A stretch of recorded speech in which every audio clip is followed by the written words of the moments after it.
love, and light, everybody. I am Arel Melpica, the EAT coach, certified detoxification specialist. And today we're going to talk about the EAT diet and how it can change your life because I know it changed mine and it's changed a lot of other people's lives. So I want to share that with you today. So, look, if you're live and you want to join in and interact, feel free. Drop any comments. I'll definitely get to those in suitable time. And just enjoy. If you're watching on the replay, feel free to add comments as well.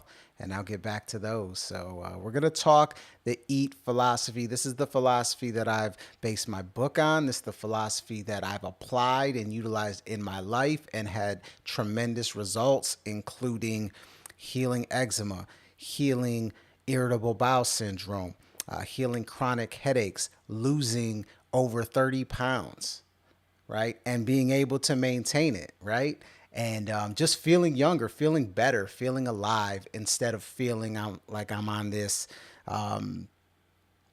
march to death. You know what I'm saying?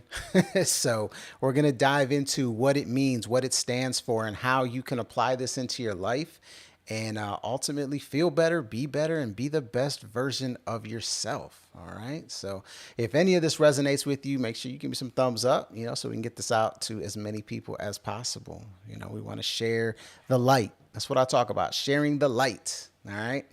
All right. So let's dive into it. The E.A.T philosophy. So E.A.T, obviously spells eat, but the acronym is E is for energy efficiency.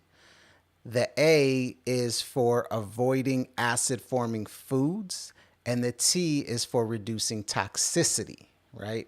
If you implement those into your daily habits and into your lifestyle, it's ultimately going to change everything.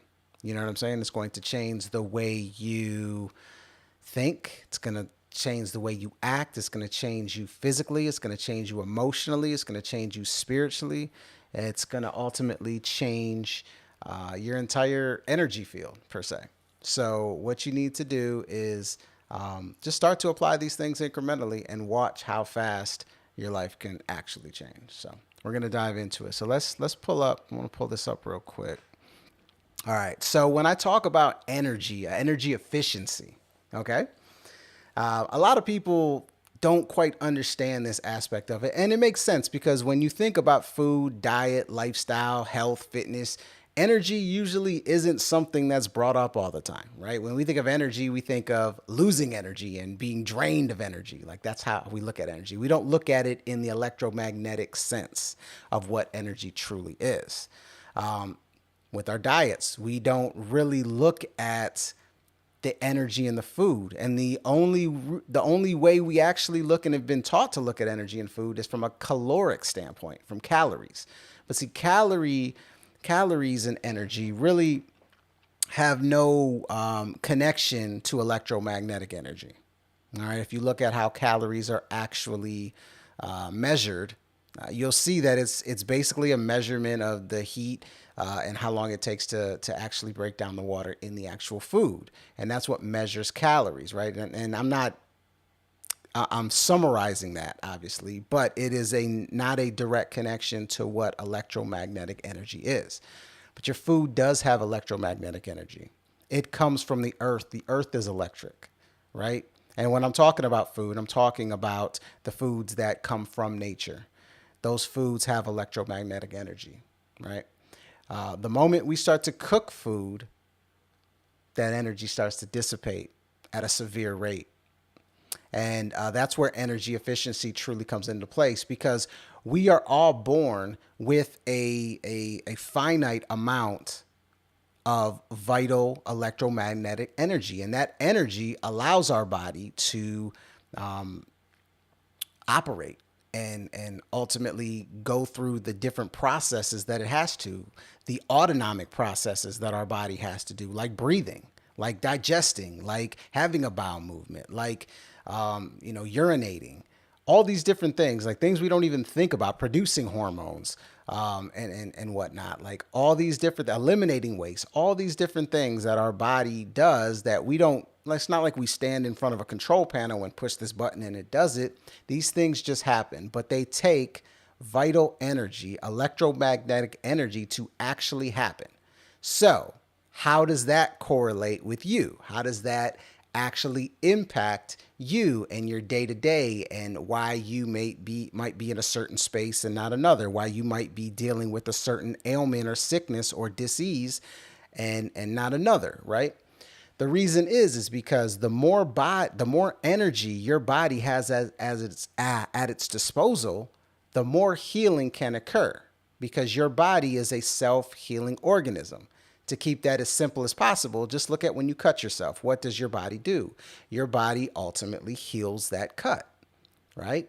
Takes time, and if you don't intervene, it will heal that cut.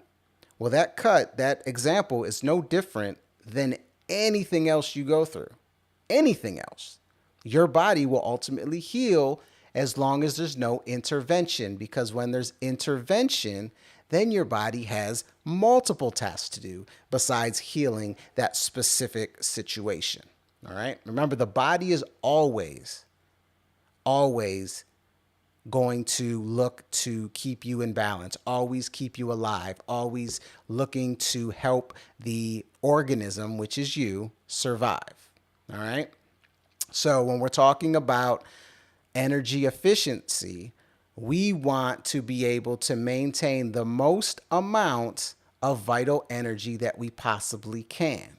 All right. So that's why I have the picture here of the two individuals, one with a full battery, the other one with not much energy left at all. So how do you maintain as much vital energy as you possibly can? Well, it starts with this.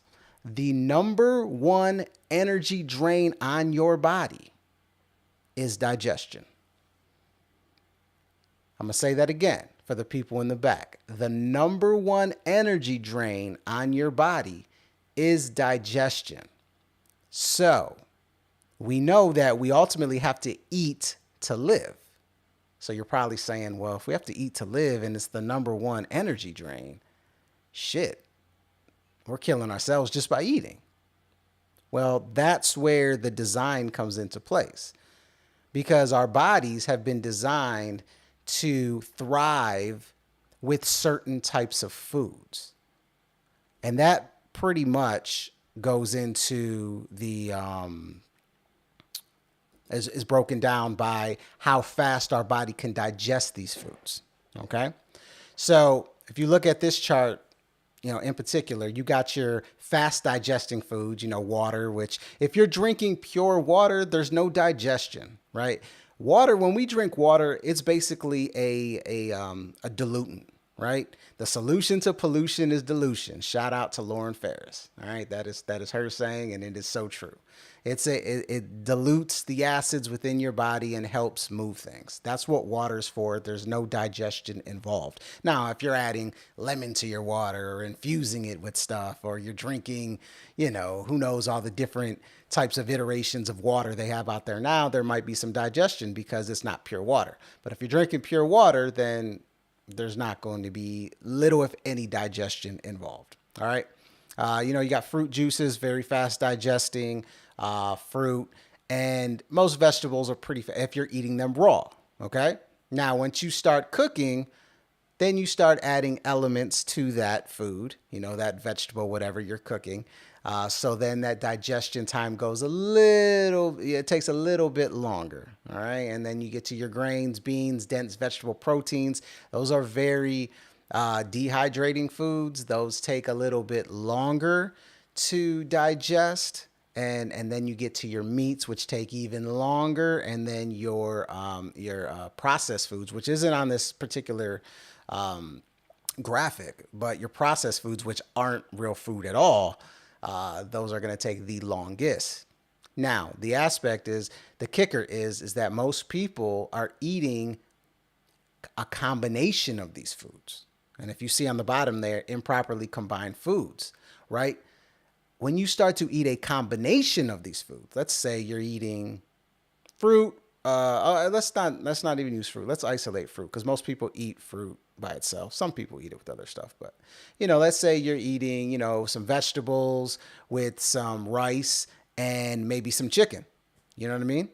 Vegetables, rice, and some chicken, right? That is a combination that is going to cause a very high burden on your body because of the amount of time it's going to take to digest all of those. Because that improper combination of all those foods, specifically proteins and starches, like is going to take a significantly longer time to digest than if you ate those things individually. All right. It's always going to take the longest, at least the longest of the most taxing food. So if you're eating, beans, cooked veggies, and a steak, it's always going to take at least as long as the steak plus the other one. So you're looking anywhere from 8 to 24 hours of digestion of that food, right? Cinna Squirrel, what's going on? Appreciate you jumping on. Feel free to jump in at any point. So when we're talking about digestion speed, your fruits, your raw foods, your juice is going to be the quickest digestion. That means the least amount of burden. Here's the other side of it. How much energy, how much electromagnetic energy are you getting from these foods?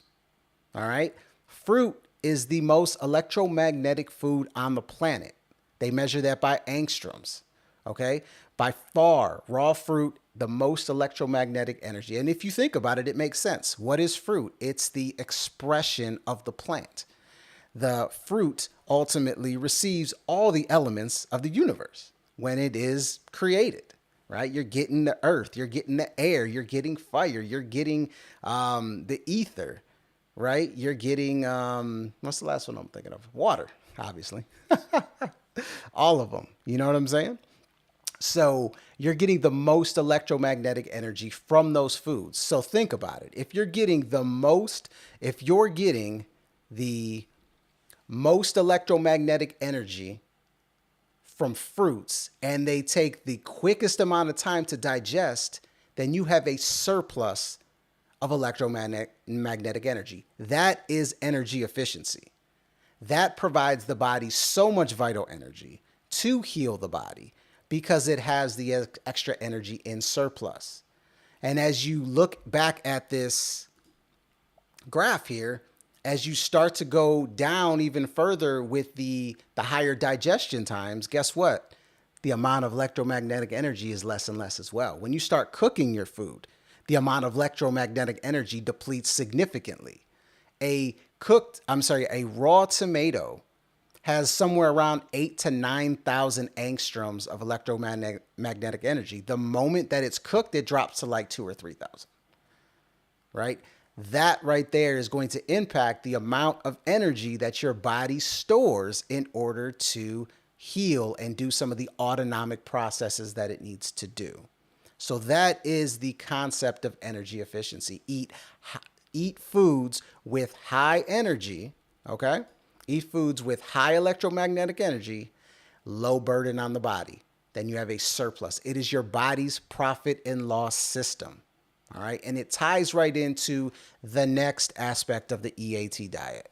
All right. And that is going to be avoiding acid forming foods. All right.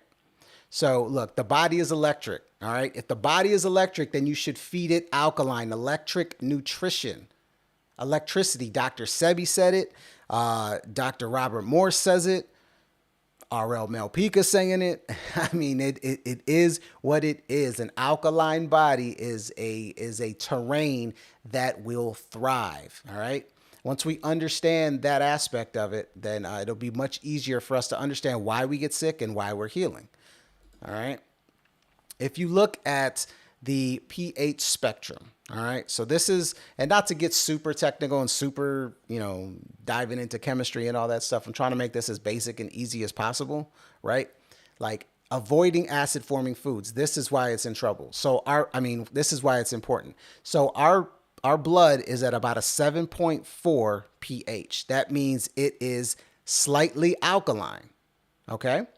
And that means our diets need to be alkaline dominant so it can keep it there. When we start eating majority acidic foods, then that starts to impact your body's pH. And that's why people get sick. All right. If you look at the pH scale here, you got your alcohol in your wines at a 3 pH, your processed fast food somewhere around a 4 pH, your sodas, your breads, what is that, a beer, I believe it is, around about 5 pH. Those are all acidic foods here, okay? All acidic. All right, coffee on there you see as well. All right, so that acidity, what happens is it builds up within the body over time, and acids do what? They're destructive. They're corrosive. We remember that from chemistry class, if we took chemistry class, you know. That's what they are. And then alkaline base, they're more stabilizing. They're more regenerative. They're more restoring. Okay? So that's the same thing that's going on in your body. All right? Acidic foods are dehydrating. That means they pull water from your body. Alkaline foods give your body hydration. The best water that you can consume is going to be from your food. The moment you start cooking food, you start depleting the water content. See how easy it can be? This is where it comes into play. So you have to ask yourself, how, if I look at my diet, what percentage do I eat cooked versus the percentage I eat raw? Right? And if it's predominantly cooked food, then there's no doubt that you are dehydrated, and that you're dealing with some form of disease within your body. All right. And it might not have manifested itself yet, but you're on that path. You need to work on reversing those numbers. And I say do it in small increments. If you're at 80% cooked, 20% raw, let's try to get to 70-30 and work our way from there. Now, if you're dealing with something severe, then obviously that needs to be adjusted, relative to what's going on with you. But for the most part, like, take those incremental steps. And if you look at the standard American diet, or even most standard first world diet, it is mainly acidic dominant, because the majority of people on this planet are eating cooked food, right? And you have to look at the elements of cooked food. It's not just the heat, right? All right. It's also the fact that you're adding oil to the food, and oil is just pure fat. I don't care what kind of oil it is, it's pure fat. Okay. Then you're adding seasonings to the food. It's not natural. Seasonings are not natural. I think the only natural seasoning there is paprika, because it's from the pepper, right? So, you're adding seasonings to the food, right? Then you've got the food combining aspect, right? You're never eating just one cooked food by itself. You're always eating it with other foods. So you're mixing your starches and your heavy proteins and your fats all together. So that's just tremendous burden on your body. So when you're eating majority cooked foods, you are dehydrating your body. Well, guess what? Your body needs water, because in order to have bowel movements, like, you have to have water. You have to have water intake. Right? So, like, if you don't get it from your food, it's going to start pulling it from other avenues, meaning it's going to pull it from your tissue. It's going to pull it from your bones. That's why when people start to get older, they can't walk as well. It hurts when they wake up in the morning. If they sit too long, they start hurting. There's aches and pains, and people have pretty much put that on the fact that they're getting old. But no, it's not that you're getting old. It's that your body is breaking down from decades and decades of damage, of burden. And you don't have the energy left to actually heal this. And not only do you not have the energy, you don't even give your body the opportunity. We have an eating problem. We eat too much. All right. So the E.A.T philosophy, the energy efficiency, you want that surplus of energy. You want to eat the high energy foods. You want to make your diet majority high energy foods, low burden on the body. So you have a surplus of energy. Okay, that's number one. Number two, you want to avoid these acid forming foods, because these acid forming foods, number one, are not giving you a lot of energy. That's number one. Once you cook anything, like I gave you the tomato example. Once you cook anything, the electromagnetic energy is dissipating severely. The water content is dissipating severely, which means the electricity, obviously, is dissipating severely, and you're adding more burden to the body. Add to the fact that the acidic foods, they leave an acidic ash within your body. So what happens is like your body has to work so hard to digest and break all this stuff down, and it leaves this acid ash within your body and in the incremental spaces and the interstitial spaces of your body. And that's where the lymphatic system truly flows to eliminate cellular debris and waste. On top of that, your cells are working harder than they need to because of this burden, because of the processes they have to go to. So they're excreting more acidic waste, and it just builds up because now your lymphatic system is stagnant due to all of this sludge within your body, and it can't move it because you're dehydrated. So it just sticks there and stays there and builds up for years and years and decades and decades. And then all of a sudden, you start having dis-ease within the body. You start having massive inflammation. You start having things like ulcers, right, and hernias. And then it gets bigger and bigger to things where you have breakdown of you have systemic breakdown where you have diabetes, or you're looking at heart disease, or you're looking at cancer, right? That's what it is. It starts acute, then it goes subacute, then it becomes chronic. And these are the reasons, right? The acidic foods are the basis. They're the foundation of the reasons that these things are happening to you. If you follow the E.A.T philosophy, the E.A.T philosophy, you're going to see your entire world shift. The entire thing, right? From Dr. Otto Warburg, who won the Nobel Prize in 1931 for proving that cancer can't survive in an alkaline, oxygen-rich environment, but thrives in an acidic, low-oxygen environment. Every single person who has cancer has a pH that is too acidic. When you look at cancer, right, because that's the boogeyman, right? That's the one that hasn't been solved, even though they're throwing billions of dollars towards research, yet the numbers are growing. So how could that be? Because they're looking at it from a reactive perspective instead of a proactive perspective. They're looking at it as, they're looking at it in the vein of, okay, we see it. What can we do to stop it from happening? Well, the only way you do that is that if you go to the underlying reason that it's happening in the first place. And that is you're looking at toxicity and you're looking at the diet of the individual, right? These are things that are the main factors when it comes to cancer, because everything I talked about, all those acids building up and whatnot, what happens is the cells get enveloped in this acid to the point where they basically lose their connection to whatever function that they were supposed to have. You have to look at it almost like a network within your body. And once they lose connection, well, let me backtrack a little bit. So the way your cells in your body works, it's all in symbiosis. It's all connected, right? They have their functions. They know what to do. They're working cohesively together, in harmony, in balance.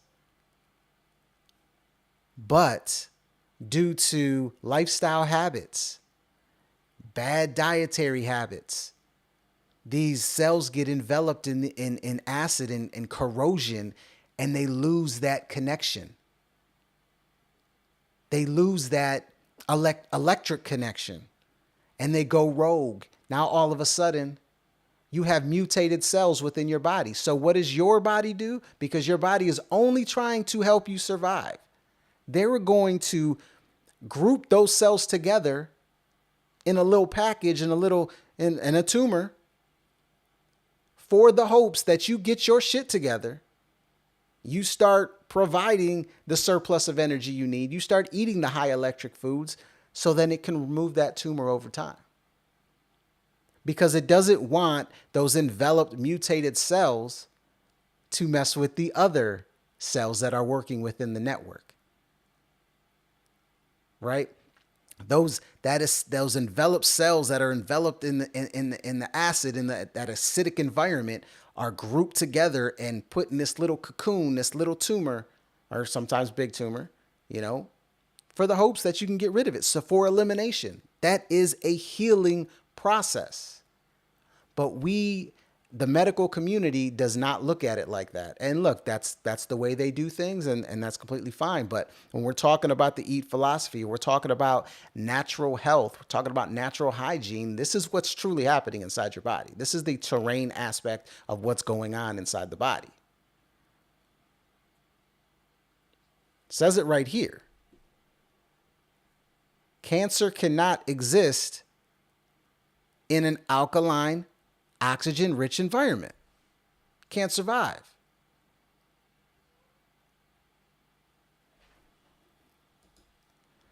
Remember, everything that your body is doing for you, or it's a manifestation of decades of misuse, right? Decades of abuse, per se.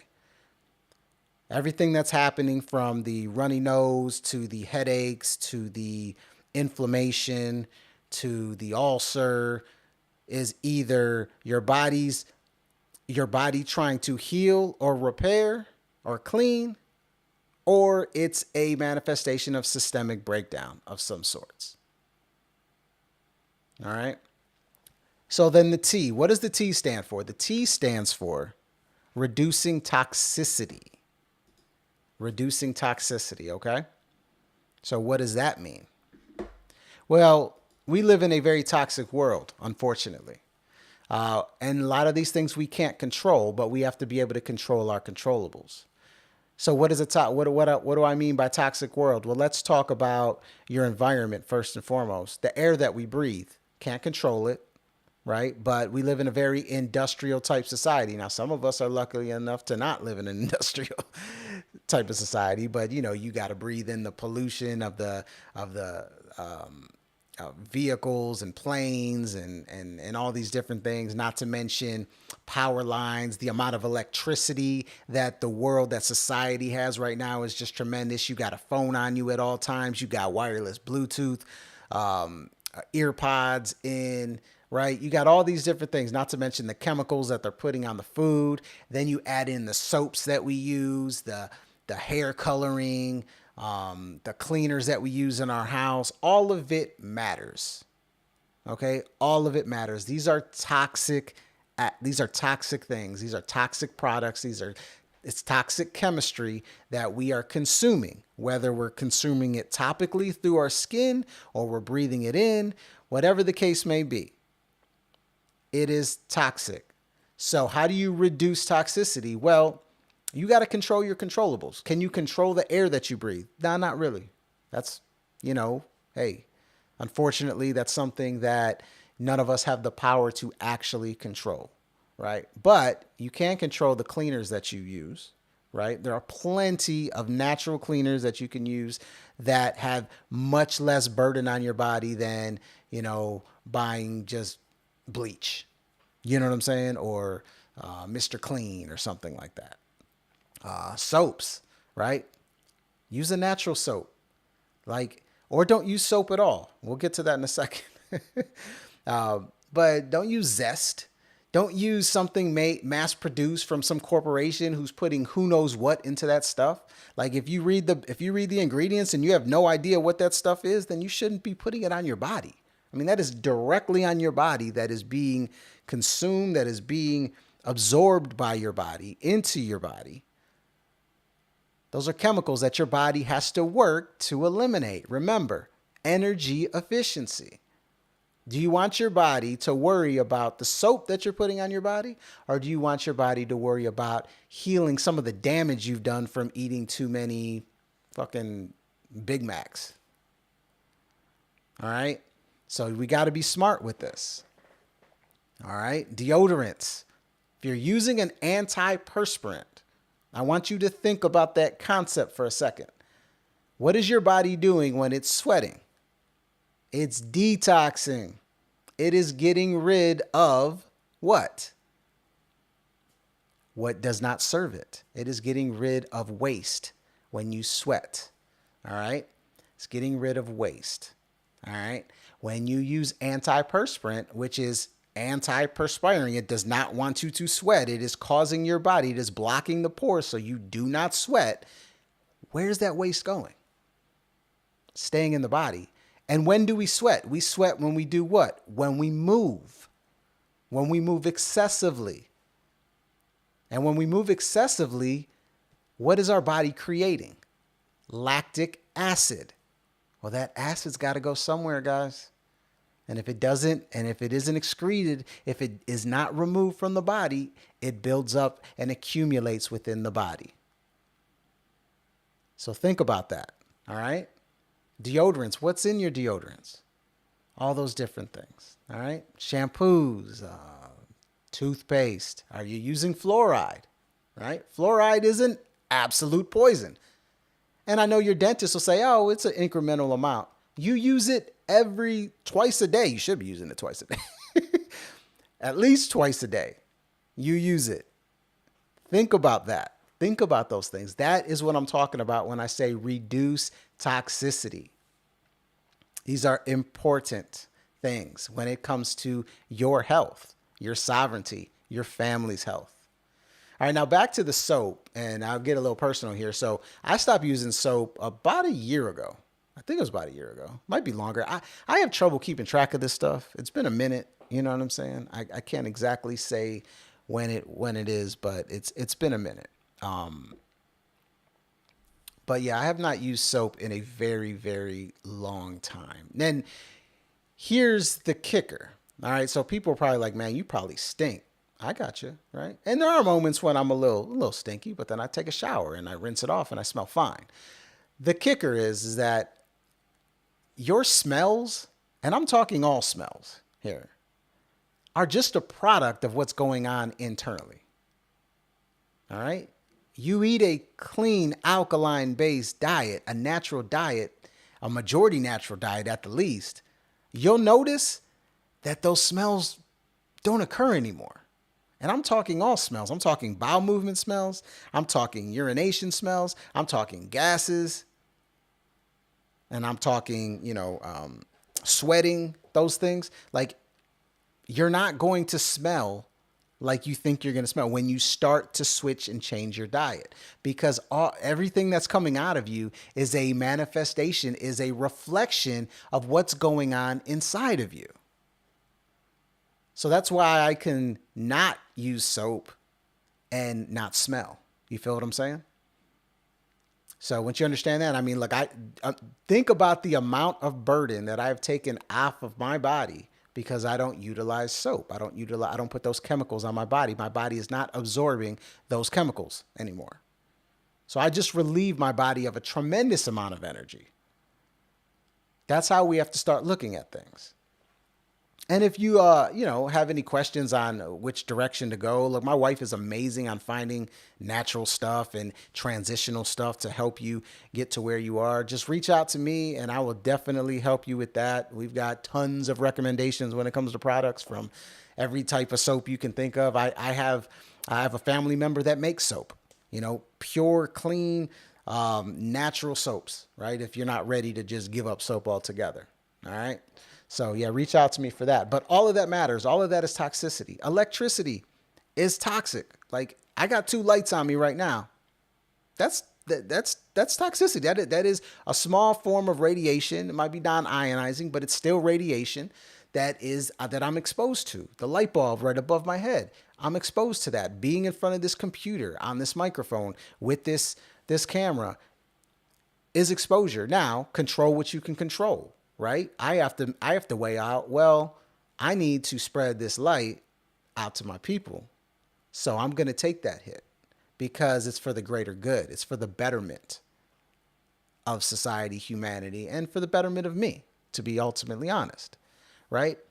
But there are things that I do sacrifice because it's not for the betterment of me. For instance, Wi-Fi.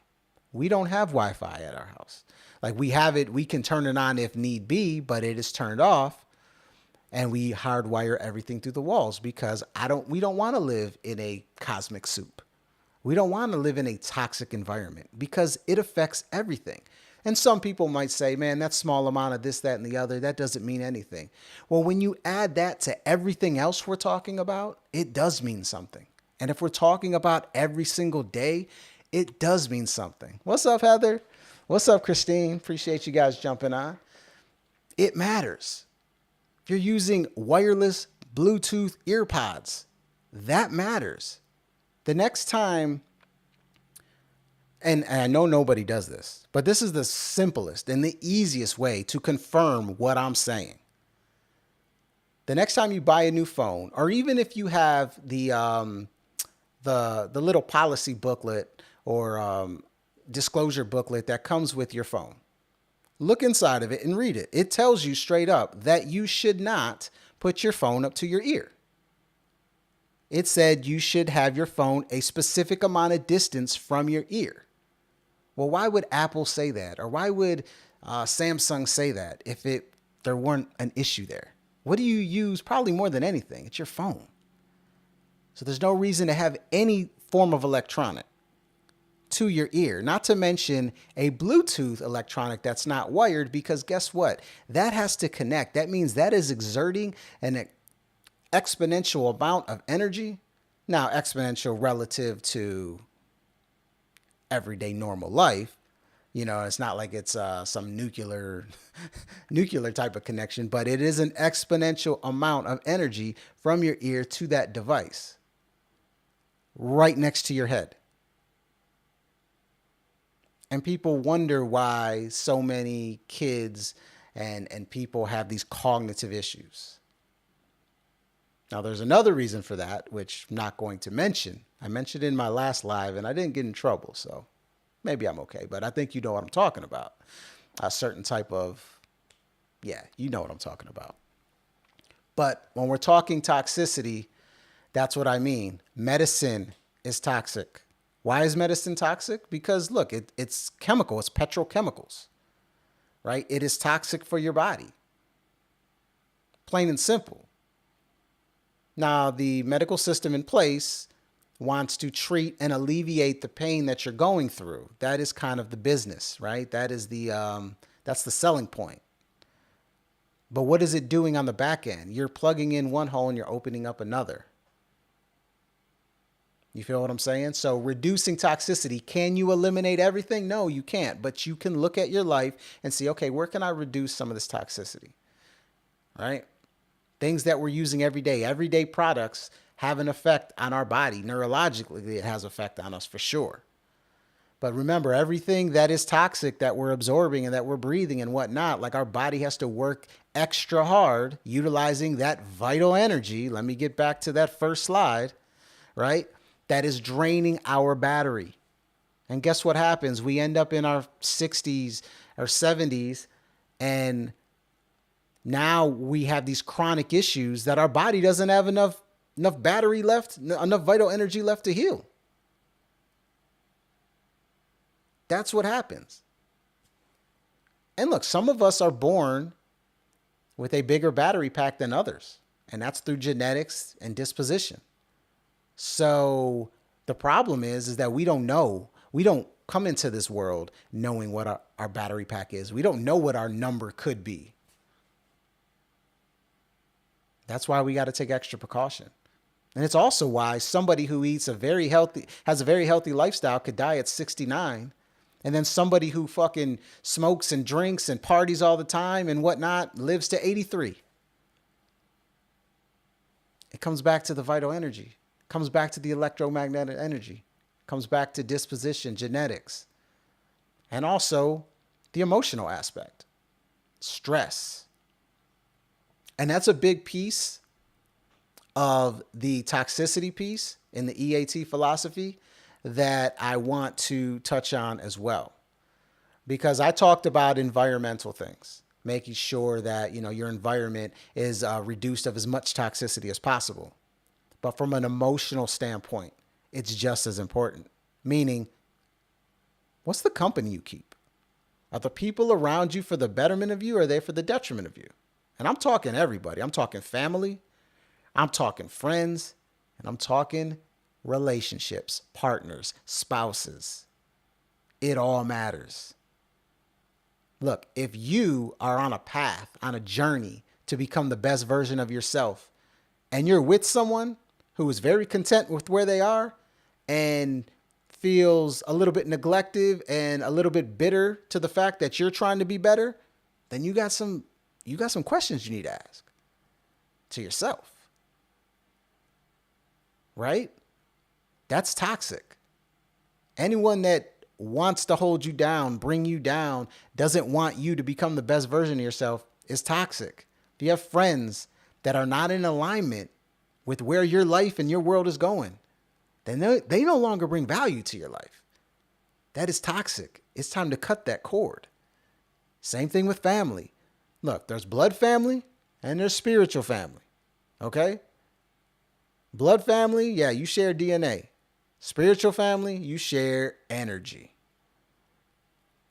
So if you got someone in your blood family that just makes you cringe when you think about spending time with them, or, but you feel obligated, you feel you have to be loyal. No, you don't. Who says that? Who wrote that book? No, you got to do what's best for you. That is toxic. If you're working for a company or a job or a career that is not for the betterment of you, that you dread going to, that you hate, that you just want, some type of act of the universe to get you out of, it's toxic. It's time to move on. It's time to put those pieces in place to move on. Yeah, you can't just get off this live and do it. Maybe you can, but most people cannot. It's just like your diet.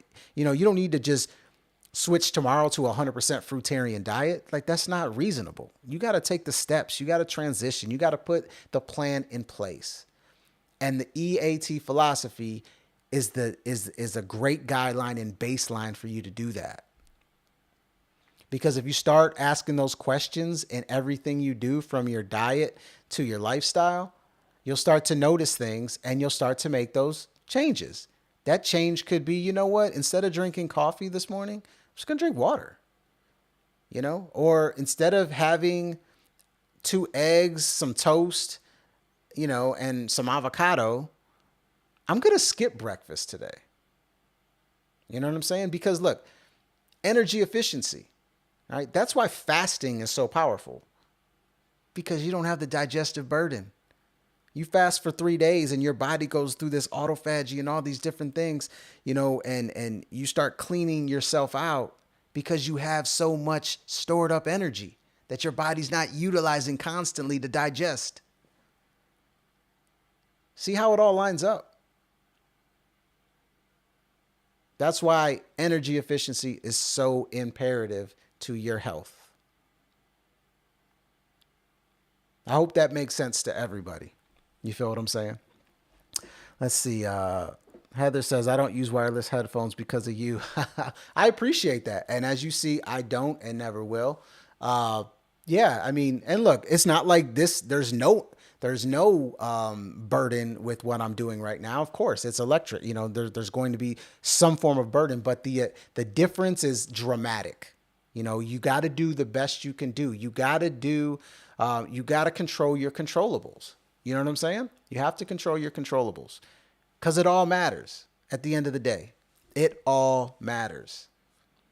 So if we're breaking down the E.A.T philosophy, right, and I've implemented all these things into my life, and I have examples for every single one of them, right?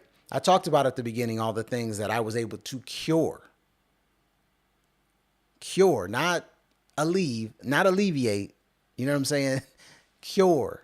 Like, they don't happen. And the only time I have something pop up once in a while is if I'm fucking up. If I'm on the wrong path. If I go through a binge of eating bad food for 6-7 days straight, then something might come up.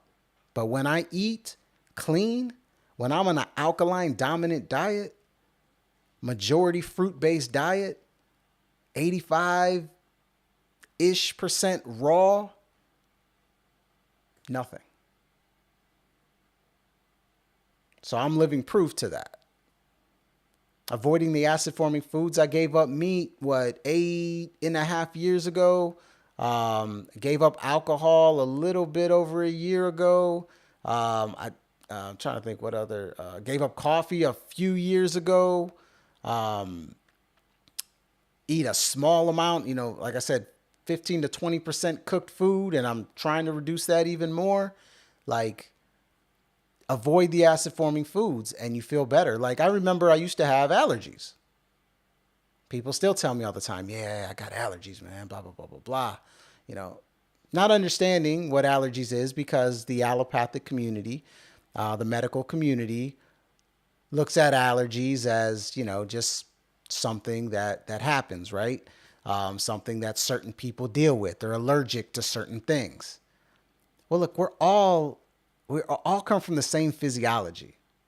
So technically, when you break it down, we're all allergic to the same things. There's just levels of toxicity. So what allergies is, what's that what allergies is telling you if you're dealing with allergies per se is that your body is toxic, has toxic overload, that it can't even consume or absorb whatever is in the atmosphere because you're so toxic. I used to have very bad allergies, extremely itchy eyes, runny nose, sniffles, and obviously the eczema and things of that nature, right? Once I started on this path, the E.A.T philosophy, the E.A.T diet, the E.A.T lifestyle, never had allergies again at all.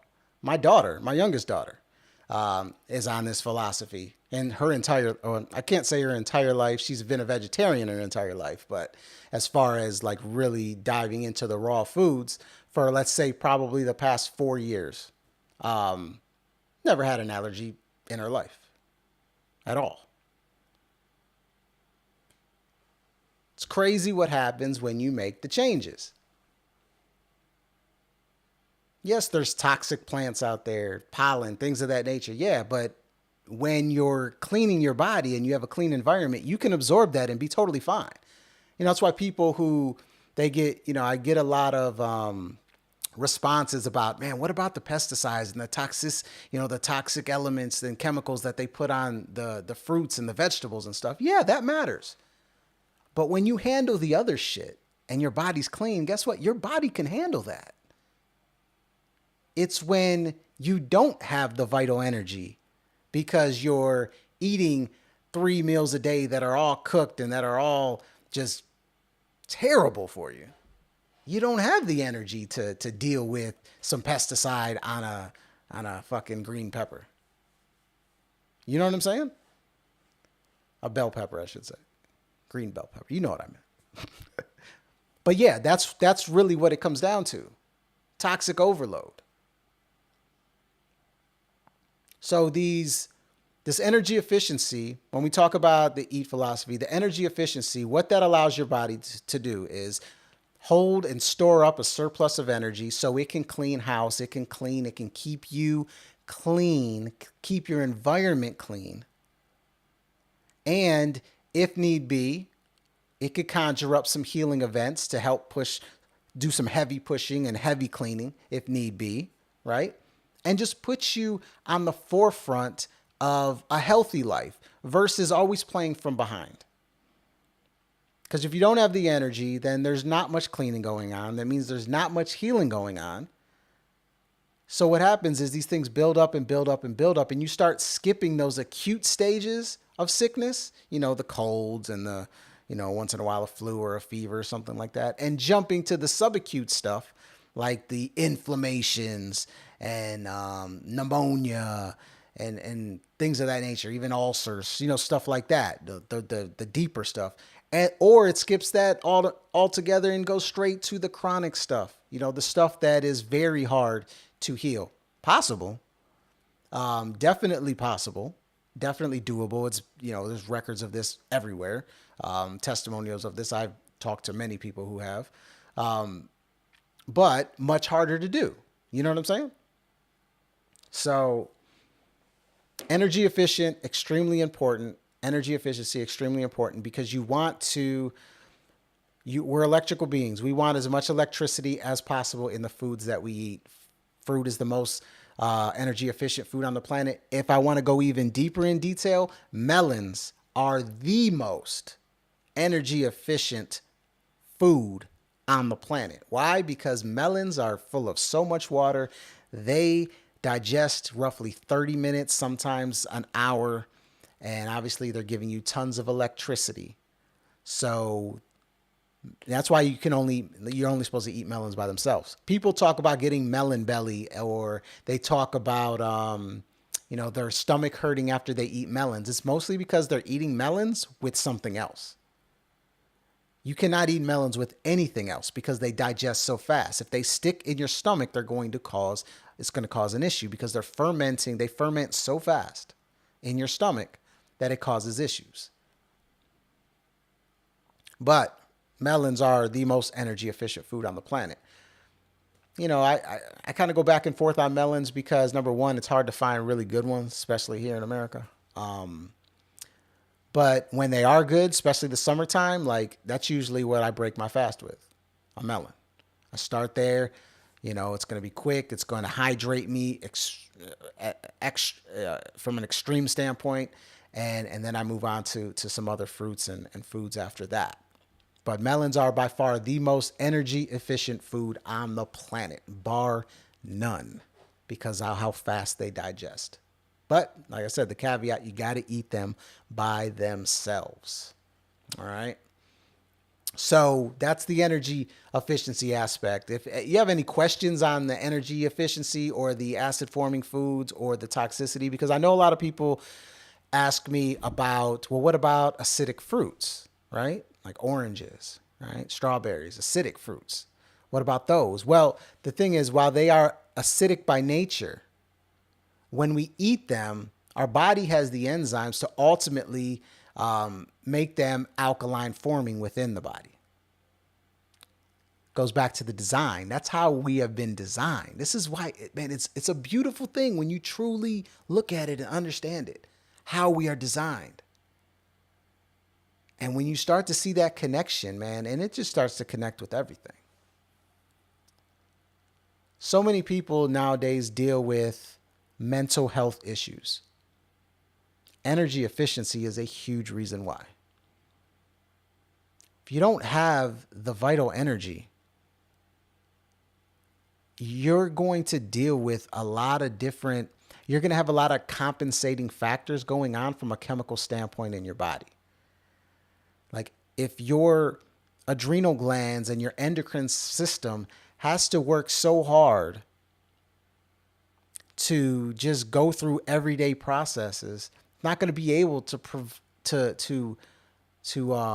produce the hormones that you need to be in a state of happiness.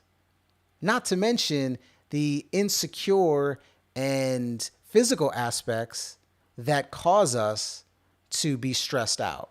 Whether that's being overweight or being told from a doctor that you have all these issues. So now you got the fear aspect in play as well. Not to mention the medicines that we're taking that are fucking with our chemical, our balance within our body. So causing chemical imbalances. All these different things matter. You feel what I'm saying? What other fruits are high in energy efficiency? Well, all fruits are. All fruits are the one. Actually, I shouldn't say all. The ones that are not as high, I'll start there, are going to be your fats, like your fat fruits, like your avocado per se. While it's still energy efficient, it's not going to give you that huge surplus like some of the other fruits. So if you wanted to talk about a ranking system, number one, melons. Number one, melons for sure. Okay. Number two is going to be your acidic fruits. Okay, that's going to be your oranges, your strawberries. What else am I looking at here? Watermelon, strawberries. I wish I had my list in front of me. Next would be your subacid fruits. Okay, that's going to be your grapes. That's going to be your apples. It's going to be your blueberries. These are all subacidic fruits. Plums, peaches, they're going to be subacid, so that would be third on the list. Fourth would be your sweet fruits. That's going to be your bananas, per se. All right, kiwi. Those are your sweet fruits. All right, so now when I'm ranking these, they're all energy efficient, but those digest a little bit. Based on how I rank them is based on how quickly that they digest. So melons digest super quick, then your acids, then your subacids, then your sweet fruits. That's why You don't want to eat your sweet fruits with your acidic fruits because of the disparity in digestion time. You don't want those acid fruits stuck in your stomach while it's trying to digest the sweet fruits because they take a little bit longer. And then your fat fruits like your coconut, your your avocado per se. So I hope that helped a little bit. And then it goes to your veggie fruits. You're looking at like your cucumbers, your zucchini, your squash, pumpkin, things of that nature. And then your greens like your lettuce and all that. So all high energy efficient foods, but that is the stack ranking there. You eat any of those, that's going to be high energy efficiency. You're getting high electricity, specifically with the fruits. Now the leafy greens, not as much electricity you're going to be getting with those, but enough. Don't get me wrong, you're still getting a lot more than any cooked food. But fruits are definitely number one when it comes to energy efficiency. And all of those raw foods are going to be not causing too much burden. The fats, a little bit more burdens because they take a little bit longer to digest, but nothing like eating, cooked starches or cooked vegetables or cooked meats or processed foods. Those are going to be by far the worst. Just from an energy standpoint, electromagnetic energy standpoint, a piece of raw meat, okay, will have a little bit of energy, a little bit of electromagnetic energy, right? At some point, that raw piece of meat was living, right? A little bit, right? But the moment you cook it, completely wipes up all the electromagnetic energy out of that. And that has been proven through the Kiran photography, which actually can capture the electromagnetic energy of any object per se. And it showed specifically that, and measured from an angstrom standpoint, that the photography didn't measure it, but just in general, a cooked piece of meat has absolutely no electromagnetic energy. You are very welcome, Christine. So that's what we're talking about here. So the acid forming foods, that's your meats, that's your, most of your cooked foods based on what you're cooking it with, because your body has to create a specific enzyme just to be able to digest cooked food. The moment you eat cooked food, it sends out a signal to your body that, oh, this is foreign. So then it has to produce something special just to be able to digest it. That is a process. That is energy taken. Not to mention, all right, for all my people that love cooked food, and believe me, I still eat cooked food as well. So I understand. Couple things when you cook food. Number one, nutrient degradation. You are degrading any of the nutrition that is in that food. Why? Because you're adding heat to it. It changes the chemistry of that food. Nutrient degradation starts at about 110, 120 degrees. Think about how hot you cook your food. Think about how hot the stove gets. Think about when you grill your food, and your food is what?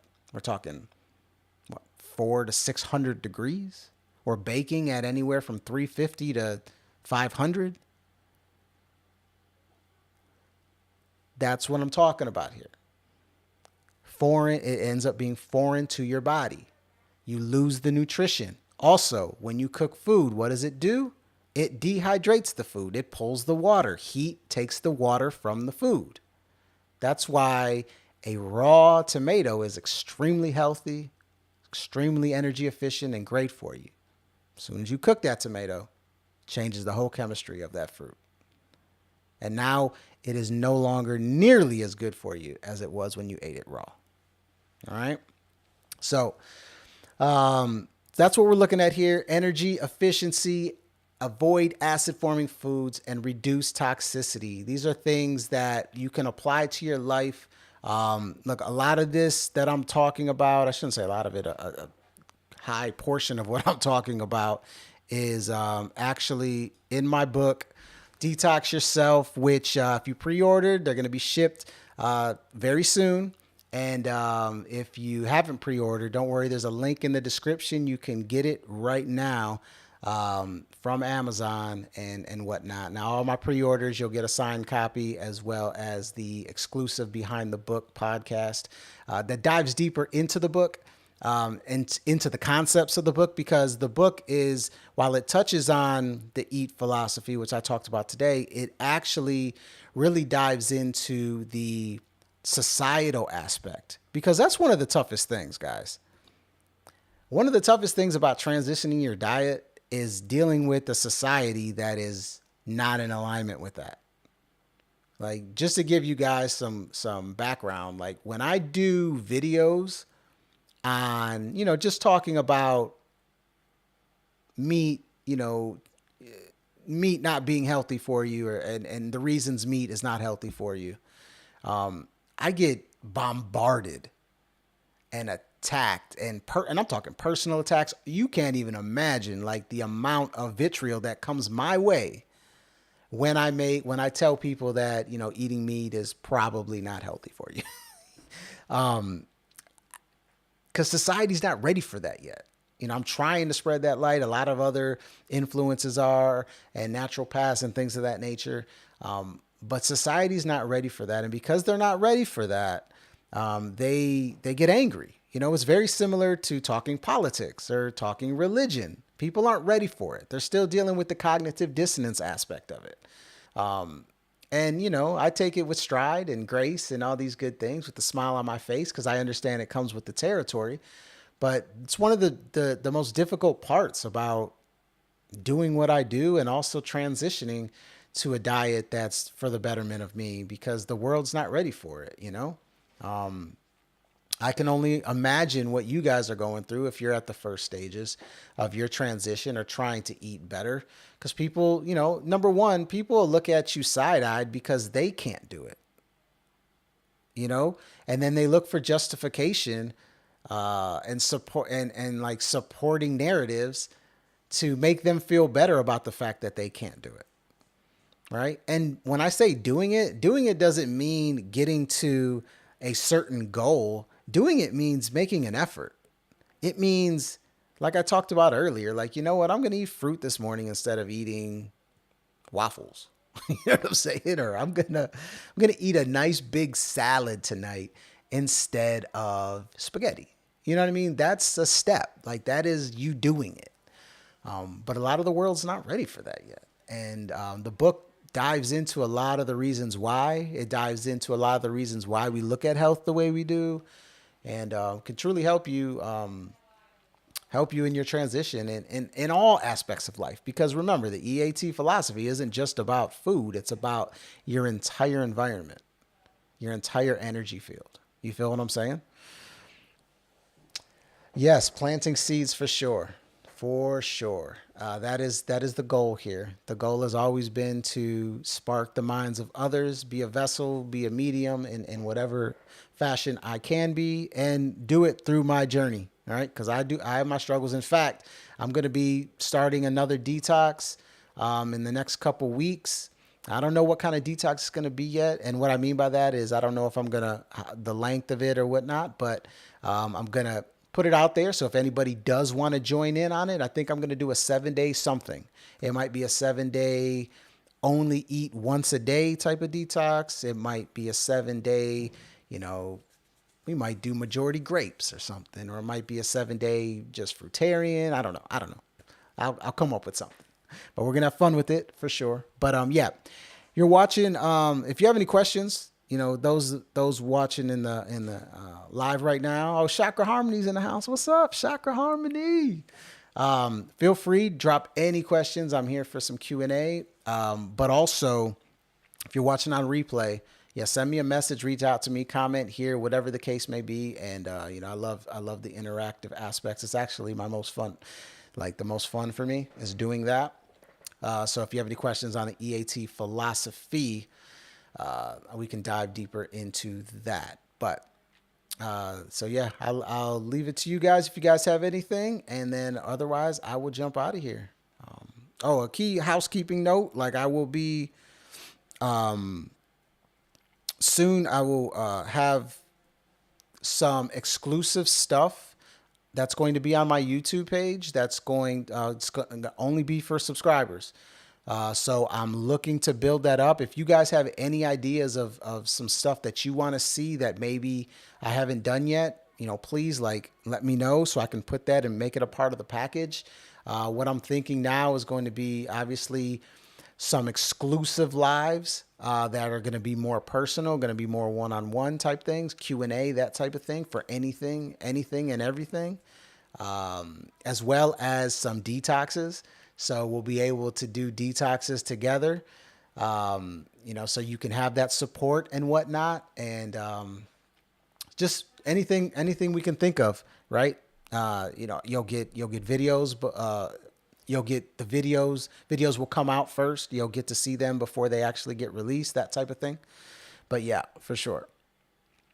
I am in for any challenge you come up with. Let's go. Okay, I like it. I like it. That's what's up. All right, get ready because it's coming.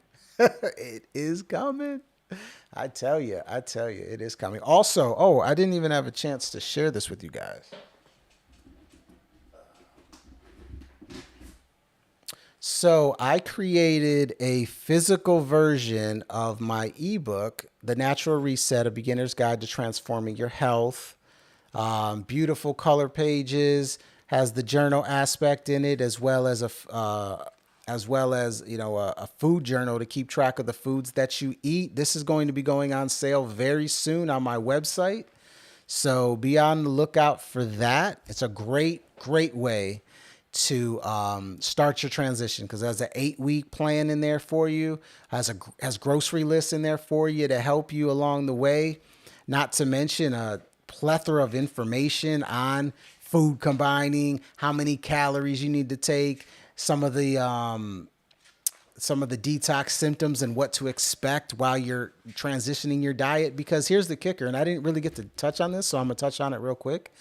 When you free up that energy in your body's going to use it. It's going to start cleaning house. And that's where a lot of people turn back. They'll start this journey, then they'll get sick and they'll think that something's going wrong because that's how we've been conditioned. Not understanding that the sickness is the cure, that the sickness is the healing, the cleaning, the repairing in process. It's kind of how people look at inflammation. They look at it like, something's wrong, something's going wrong. No, that is your body healing tissue. That's what's going on there. Your body is healing tissue. All right. So yeah, this will be coming out very soon.